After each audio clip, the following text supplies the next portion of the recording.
So then we are back with more understandings from the Renewed Covenant. This is from the Aramaic English translation of the word.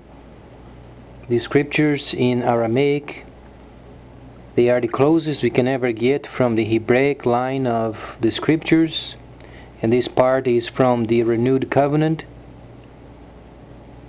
And these days of so much uncertainty, it's very important also understanding the factor of the true faith versus the false faith. And the false faith is always related with translations not properly translated.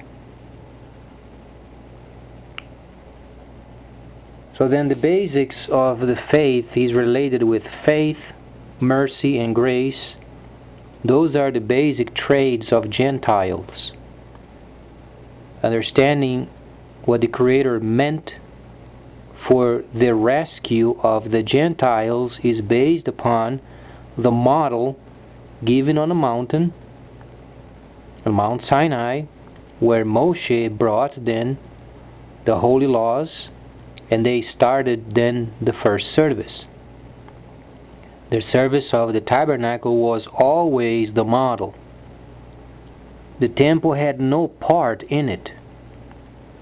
We must understand the temple was a gift, and David, the king of Israel, he wanted to give the Creator a true house in his understanding, because he wanted to build a magnificent house.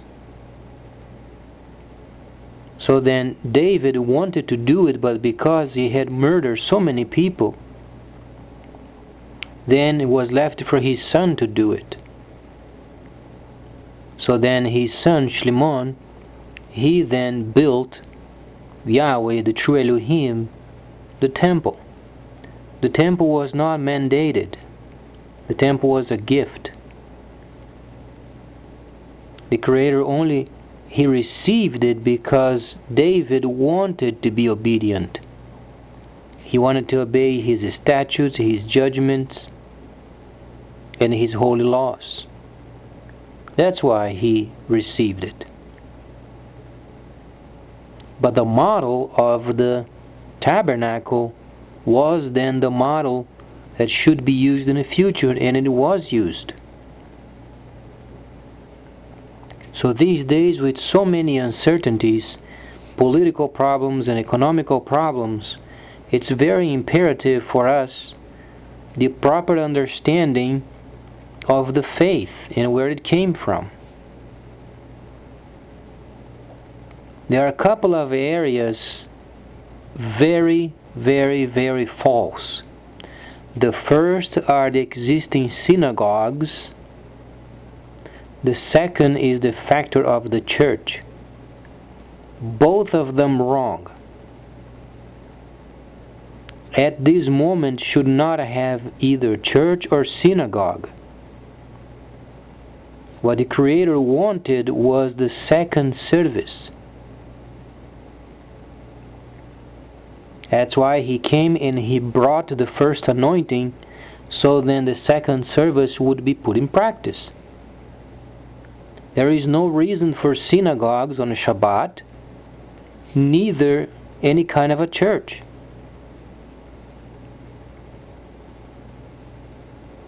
If you want the word abolished, use on them both, either synagogue or then church. Abolish them. Because what the Creator wanted was the second service based upon what Moshe then taught them. However, rather than having the first service, while there was sin, then they would slaughter an animal, the animals were substituted with His presence. And then in the future, after His ascension, they would go around and they would form holy lands around the world. In each of those lands, merely a farm, then they would set up camp, tabernacle, the representatives of the 12 tribes, and they would then perfected the second service. That's what the faith is. And then the set apart people, they are in the camps, and then the Gentiles outside of the camp, they are living by faith. That's the truth of it. And then the problem in our country, as we can observe, a mixture of religion and government. It's always a recipe of disaster.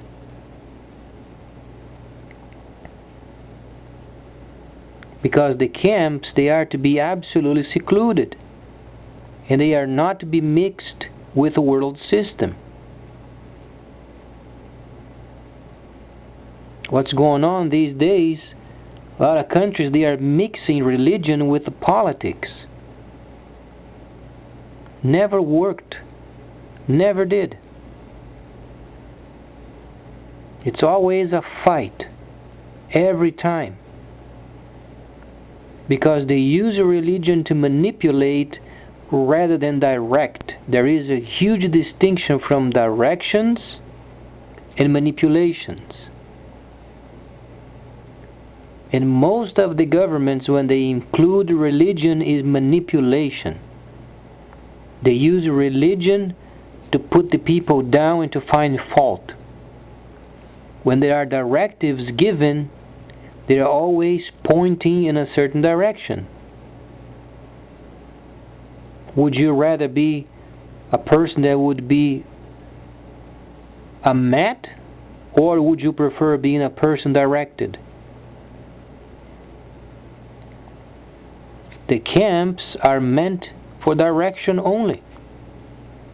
Religion is meant to manipulate and to crush. Guilt,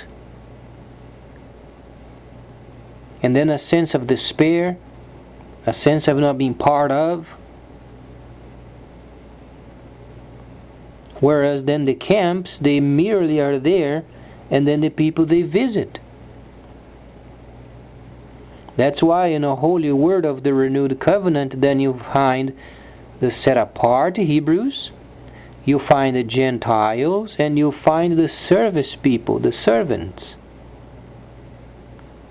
When they are making a reference to the servants, servants were the people taking care of the land around the camp. Servants are not related with being then people making a testimony for the Messiah. So in the set of the camp, you have the first, second, and third groups. The first, obviously, the set apart with most of the responsibilities. They are the perfect shepherds. Then the Gentiles outside of the camp, they come and they visit. And then there is also the group of the servants. Those they serve. They simply maintain the land, they do the harvest, they do the planting, they take care of the animals, making sure the camp is provisioned. Parts of the word, when you read from Shaul, you find then leaders of the servants. Deal properly with your servants. That's where it fits in the scriptures. But then people are not responsible, and they try to mix those areas to make themselves as stupid, so they don't obey. But then Yahweh, he can't be misled. We can do this to ourselves, but he is watching very closely. And no person is going to be let to be in his kingdom playing as a person who doesn't understand what's going on. Because it's very defined. There is no church outside of the camp. Any leader of any country should understand precisely what it means and what the scriptures came from. Came from the Hebraic understanding. However, there is no requirement for synagogues, and there is no requirement for church. What does exist is the second service, and then perfecting the second service, and then using the first anointing. That's why the Mashiach came. It was the Creator Himself that came in to inspect the work. He came to bring the first anointing for the second service.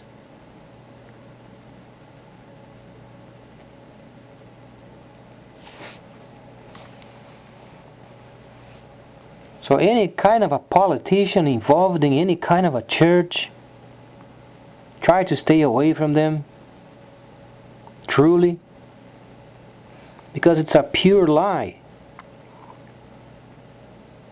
If they want to be nice, be nice. Simply be nice for the sake of being nice. When they mix religion in the midst of it, and then from a Greco-Roman perspective, absolutely wrong, twisted,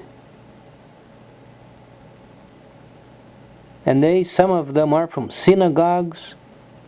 Both places should not exist.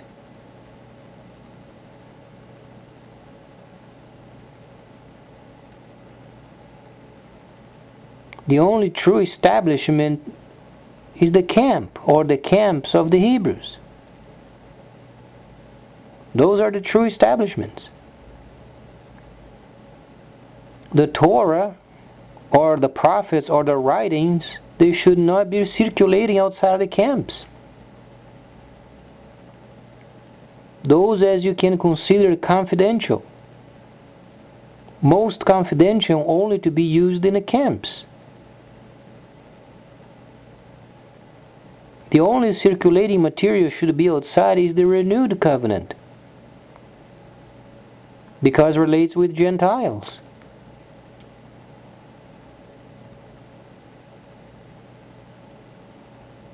Do you want the truth? This is the truth of it. There are no churches outside the camp.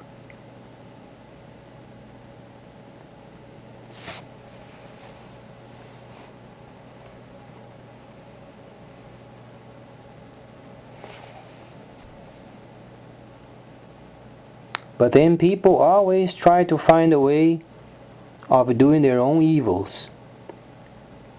As Jeremiah came, they tried to circumvent Jeremiah. Isaiah came, they tried to circumvent Isaiah. Ezekiel, and the nation always trying to do evil, and we are absolutely in the same path.